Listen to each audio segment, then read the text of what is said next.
Welcome to the Investor Fuel Real Estate Investing Show, where I interview the nation's top real estate entrepreneurs, industry leaders, and other amazing entrepreneurs to help educate and inspire you to take your business and your life to the next level.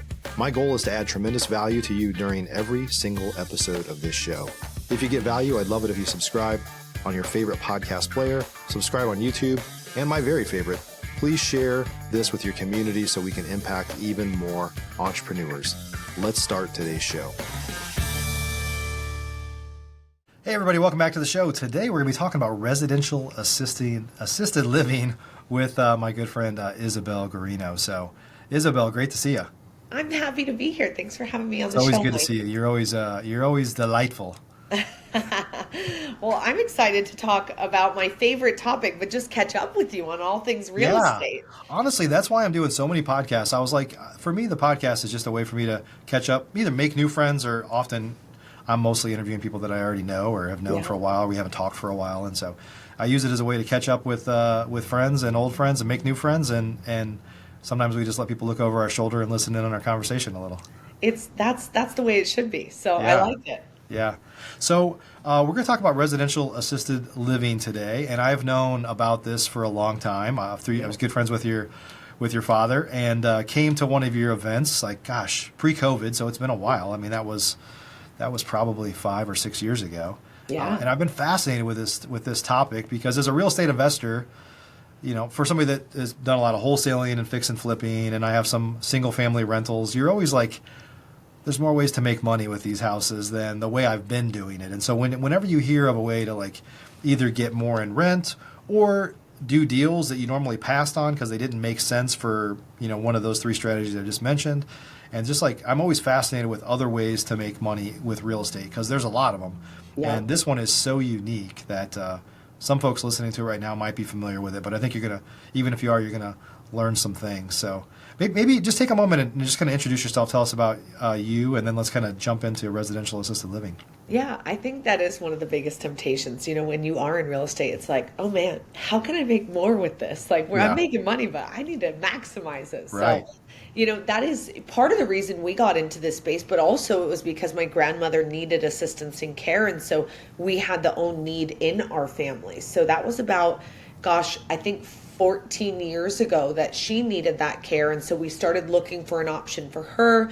We were really just unsatisfied with the large commercial facilities, and we wanted something smaller, more unique, and something that gave her that personalized care. So my dad, as you mentioned, he'd been a real estate investor for 30 plus years and kind of put two and two together and said, let's knock out two birds with one stone. We can cash flow. She could live for free. We can hold and own this real estate for years to come. And the rest is kind of history. We started training on it maybe 10 years ago, but it's just been so much fun to be in this space because it's kind of like when Uber first got started and everyone was so used to taxis and it was something new to the market and everyone's a little bit like, wait, what? What is this? Yeah. And that's how I feel like this is. We're really on the precipice of something exciting and new, and hopefully the face of assisted living into the future where people no longer choose the big stinky big box, you know, and they do choose something smaller and closer to home.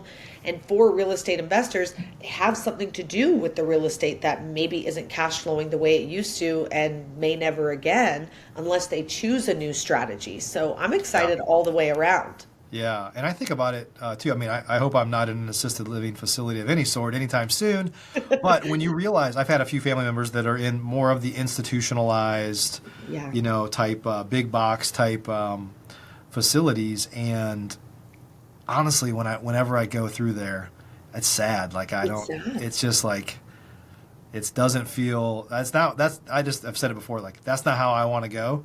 No. And you know, unfortunately, there's I know we'll kind of get into the model a little bit here, but if you don't have a lot of money, that might be the way you have to go because you're really dealing with. Honestly, let's be honest, a lot of folks don't have a lot of money, so that might be the way they have to go. But if you have some means and you have the ability to have a little bit of a nicer send off, if you will, or you can care for your family members, your parents or whatever, and you can do some things for them to make it a little bit nicer. I mean, that's really what this is. I mean, the name says it all, right? Residential assisted living. It's not a big institution. You're basically retrofitting houses to provide housing for elderly folks or those that need more care, can't care for themselves. I mean, why am I explaining this? Why don't you tell us a little bit more about what residential assisted living is? You're right on the money. That's exactly what it is. It's a home that's zoned residential. When I say single family, I think that throws people off because they think immediately, oh, a 3-bed, 2-bath, 1,200 square feet. Right. Not necessarily, right? It's usually a larger upscale home in a really nice part of town in a great neighborhood.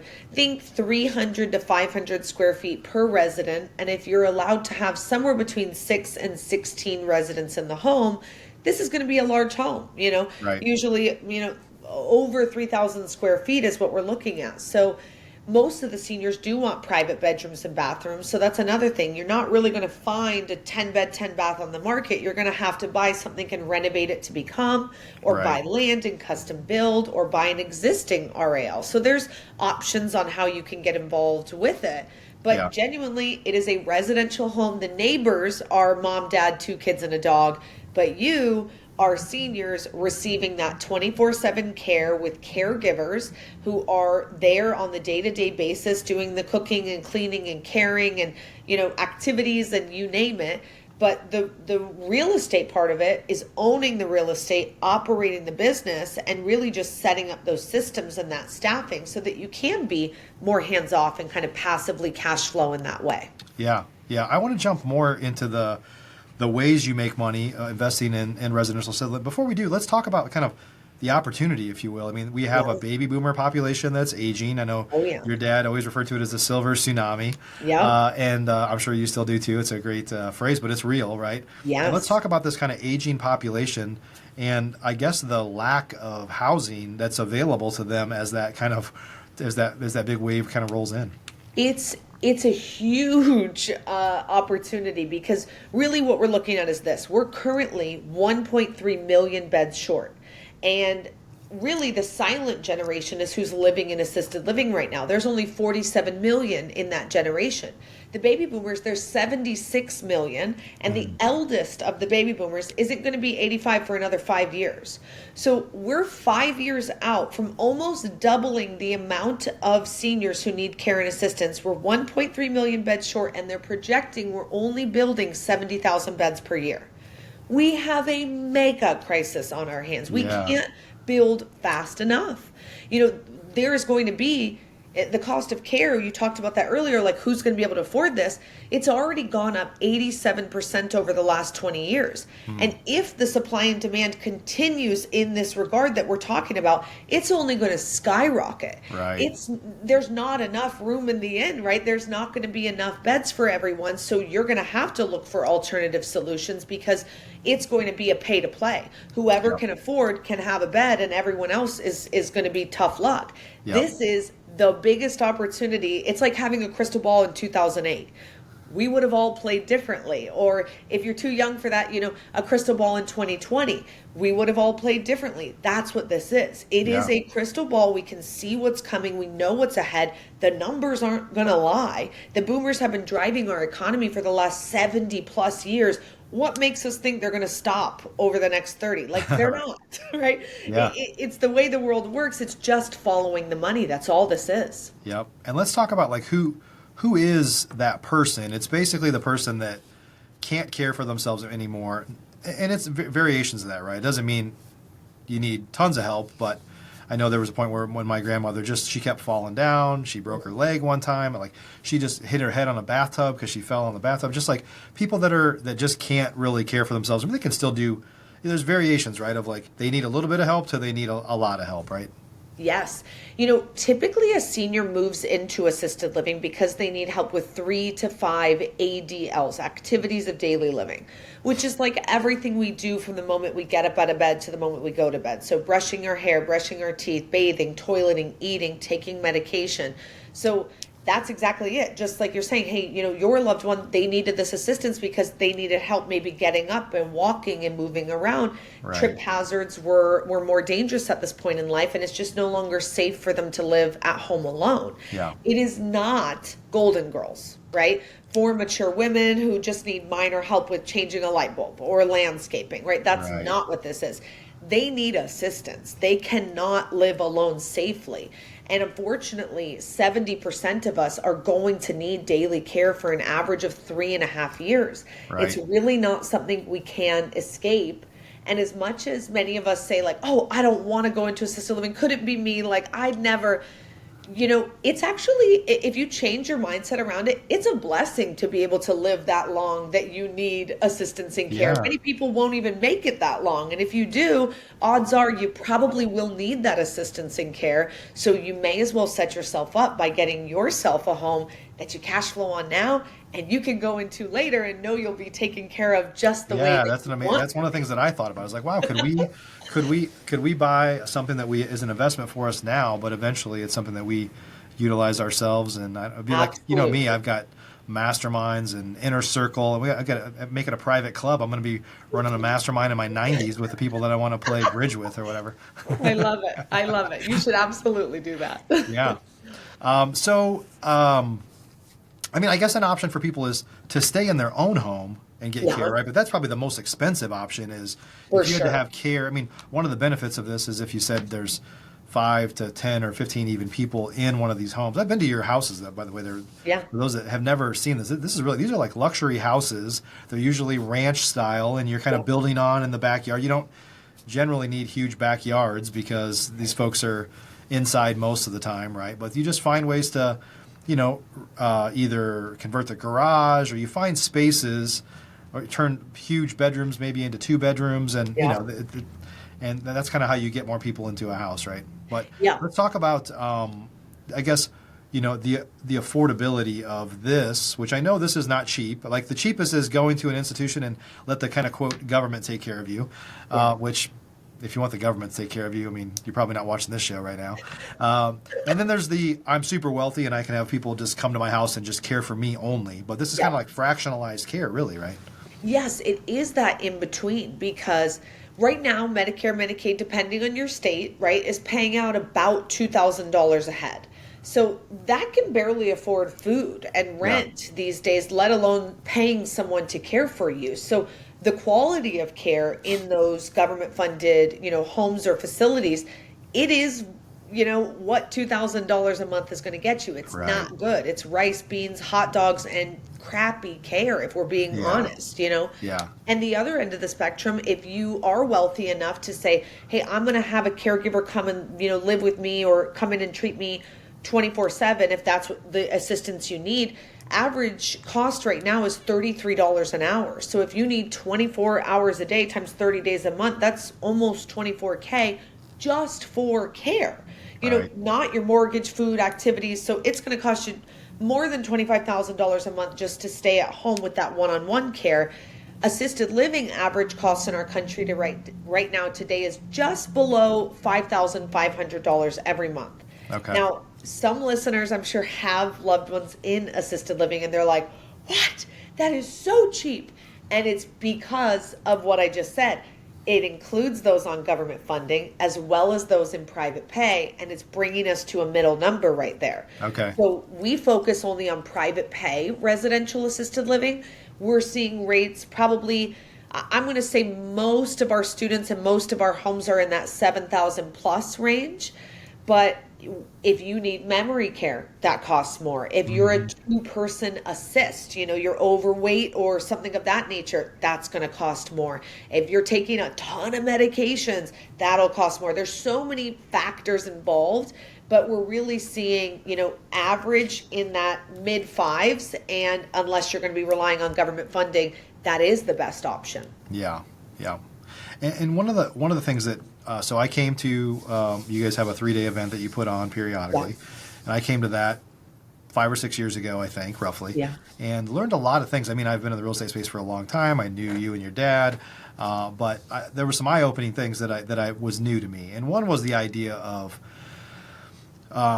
it's often the person that you're dealing with as the investor, right, is often the children of the parent. You're not dealing with 85-year-olds, you're dealing with their 50-year-old kids that are trying to take care of their parents, right? That was it's intuitive as I say it right now, but I hadn't put that together yet. And so so not only are you dealing with the children of the parents, usually, right, is that the children, to make an effort to make it easier to themselves, are usually trying to find a residential assisted living place near where they live, not where the parent lives, especially if it's in some other market, because you want them to be close enough to where you can stop by and check on them periodically and see them and not have to jump on a plane, right? So those were, let's kind of start there. That's the first. I don't want to come back to the business model later, but the epiphany was that this is a convenience thing for the kids because, let's be frank, we all want the best for our parents, but it is a burden on the children, quote, 50-year-old children as well, right? Yes, absolutely. You're right on the money. When it comes to location and where you want this home located, you really want to be in an area where the majority population is 50 to 70 years old, making 2 times the median income, homeowners and college grads, because that's exactly it. They are the adult children who can afford to put mom or dad in your home, and they don't want to drive 45 minutes down the road because, it's cheaper. They want it 5 minutes on their way home from work because of convenience. So targeting them is key when it comes to location. And then the second part of it is the marketing. 90% of us don't want to go into assisted living. If we had to raise our hands and say, who wants this for their future? Most people wouldn't, right? They're going to say, no, I'll do everything I can to not. Amazing. Okay, but 70% will need it. So you're basically, if you're going to need it, then if I'm marketing to you and you don't want it, then I'm wasting every single dollar that I spend marketing to a senior. So when it comes to marketing, you have to talk to the adult child. That's who's making those financial decisions. Yep. It's a location decision and it's a marketing decision. You got to speak their language. You got to talk to the emotions. You've got to get them through your door, them convinced that this is the right choice, not the senior. Every dollar spent on them is a waste because they don't want to come. Right. So let's talk about the business model. So one of the things that was an eye-opener for me when I came to the training was, because I'm a real estate guy, so I'm thinking about the real estate, and we're running a business. Somebody's running a business there, but I'm thinking I'm going to just rent to a residential assisted living operator. One of the epiphanies for me when I got there's nothing wrong with being on the real estate side. I mean, that's mostly what I've done. But the eye-opener for me was the person that makes most of the money is the operator. Now, if you really want to be passive, you should just be the real estate side. But there really are 2 sides of this. There's the real estate side, and then there's the running the operations of the residential assisted living business, right? Yep. We always say there's kind of those 2 ways to get involved. So if you just want to own the real estate, and we have friends in common who do this, and I'll have to talk about that with you after, but basically you'll buy a home, you'll fully renovate it, get it ready to go for assisted living. So you're adding more bedrooms and bathrooms, sprinklers, elevators, ramps and guardrails, handrails, whatever's needed to get it up to code, up to speed, getting the home pretty much licensed or ready to go to be licensed. And then you're going to lease it out to someone who's going to run this business in the home. They're not signing a 1 or even 2-year contract. They're signing a 5 to 10-year contract because they don't want to be kicked out. They want to plant roots and establish a brand and reputation. So not only are you getting maybe twice the fair market rent because of the renovations you've done to the home to get it ready to go for this, but they're also a long-term, tenant for you and little or no maintenance, depending on this. I always say, you're not getting punches in the wall. You're not getting pit bulls bred in the living room. We've all heard the horror stories or experienced them. There's not 10 pit bulls in the kitchen or. Yeah. No. It's being kept pristine and clean at all times because they're touring new residents through, and you have 24/7 awake staff, and your staff who's awake at night, they're cleaning during the night. So it's beautiful for the real estate side of it, but if you also want to be the operator where you are still hiring out the day-to-day roles. I haven't visited my home in maybe 6 months. There's no reason for me to go because I have Zoom meetings where I chat with my administrator. She calls me if she needs me. I don't need to be there. I can't fill a shift as a caregiver. I'm not licensed to do that. Right. And that's kind of the angle we show you how to do it more passively, but it all comes down to hiring and systems. So you're in control of that business. And if you do both of those, you're right. That is how you can cash flow even more. Yeah.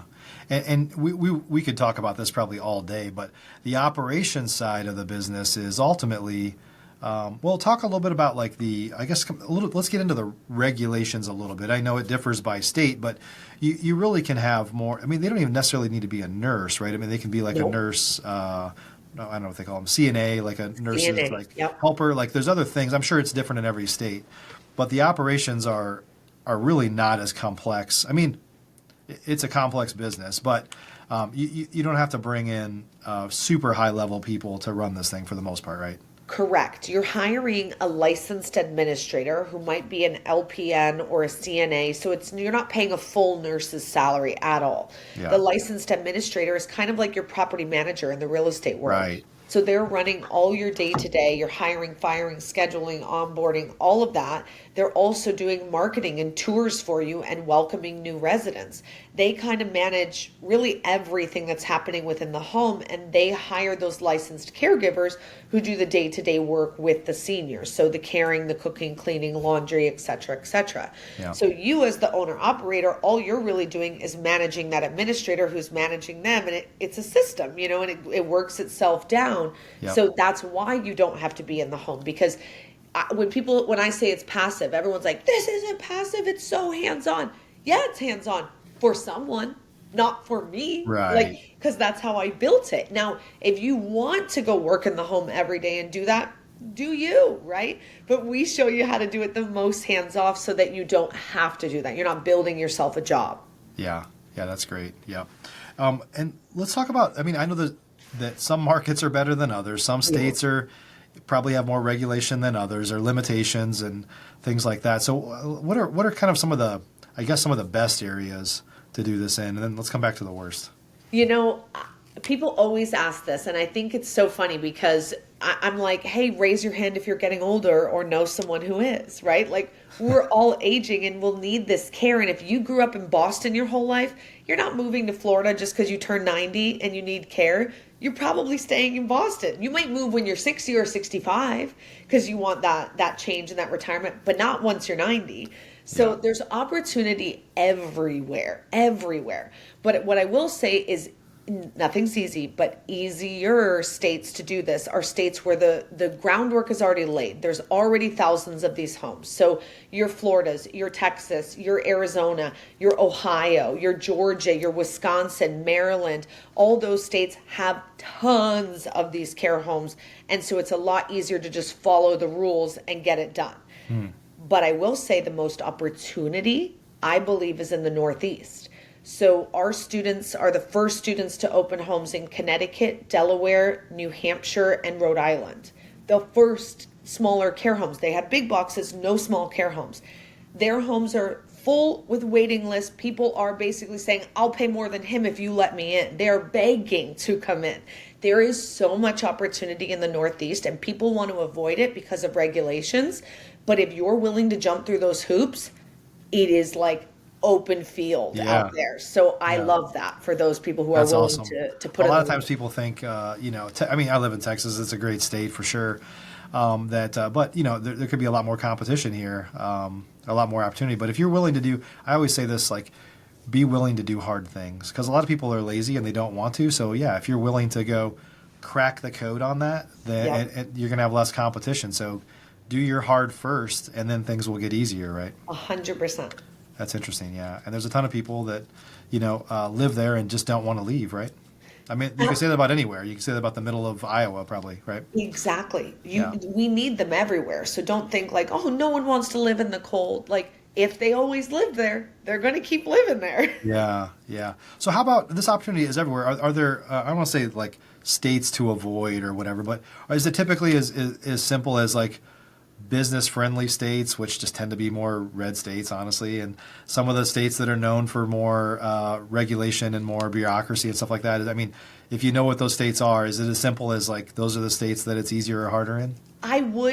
Yes, I would avoid states where business, they're not as friendly to business. I would avoid states that they're just more strict on that. But more specifically, I would avoid all cities. Like, you don't want to be in New York City, in downtown Los Angeles. So you could be in California, but we're not going to be there. So location-wise, we want to avoid those low-end areas, major cities, and then non-business friendly states for sure. Those would be my three tips for what to avoid. Right. And remind us, because there's a bunch of us listening right now, is this falls under, I mean, let's talk about a little bit like HOAs and cities and stuff like that. I know there's some rules, but for the most part, that they can't discriminate against you just popping one of these up in I don't want to say anywhere, but it's a little bit easier because it's really just, I mean, I'm not going to be able to explain this very well, which is why I'm asking you. So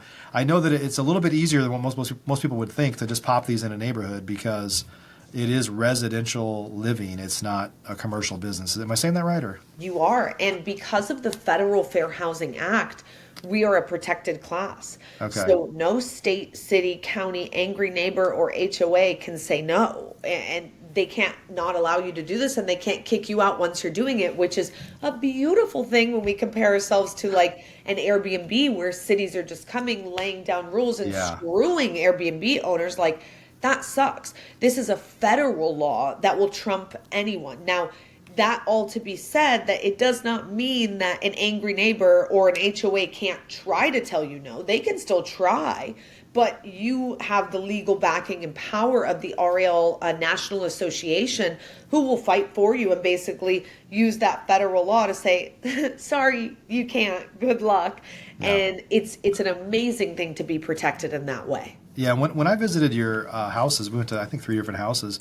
What was interesting to me is you wouldn't know it from the street generally. You pull up and it just looks like a normal house. And it's interesting, there's a lot of people living there, but let's face it, none of them have cars. And so, and none of them are really leaving very often, right? And so you have some visitors that are coming, like family members that are coming every once in a while, but it's not like there's loud music going on or, you know, it's a fairly quiet neighbor ultimately. In fact, people listening to this right now might have one right next door and you didn't even know it.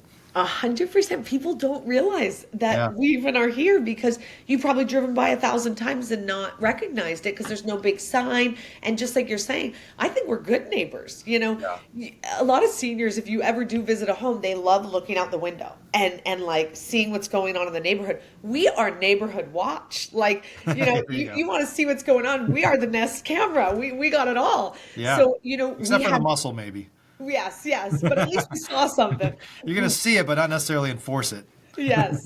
I always joke too. I'm like, you're out of town. You need your trash cans brought in, brought out. Like, hey, we literally have 24/7 awake staff. We can help with stuff like that. So I think we're a good neighbor and we are a quiet neighbor. And like you're saying, it's a couple cars coming and going, caregivers, activities, family, but it's, my neighbor's got 5 or 6 kids and he's got 10 cars parked outside. It's like these days, big families, it's like living next to a big family. His is a lot worse than my care home. So Yep. Awesome. Well, Isabelle, I know one of the things that you guys do is you show others how to do this as well, which is why I came to one of your events. I was fascinated with it. So how do folks learn more about residential assisted living? Yeah, you know, we host those events still every like 6 to 8 weeks here in Phoenix, Arizona. So if you want to take that next step or even just dive in for free and start learning, check out RAL101.com where you can download a free webinar, a free book. You can schedule a call with me or the team or get signed up to come on out to Phoenix and learn step by step how to do this. I'm impressed with how much you retained, Mike. This is good. I've got a sponge up here that I can draw on memories. So anyway, it's fascinating, and I've always appreciated you and your family for sure.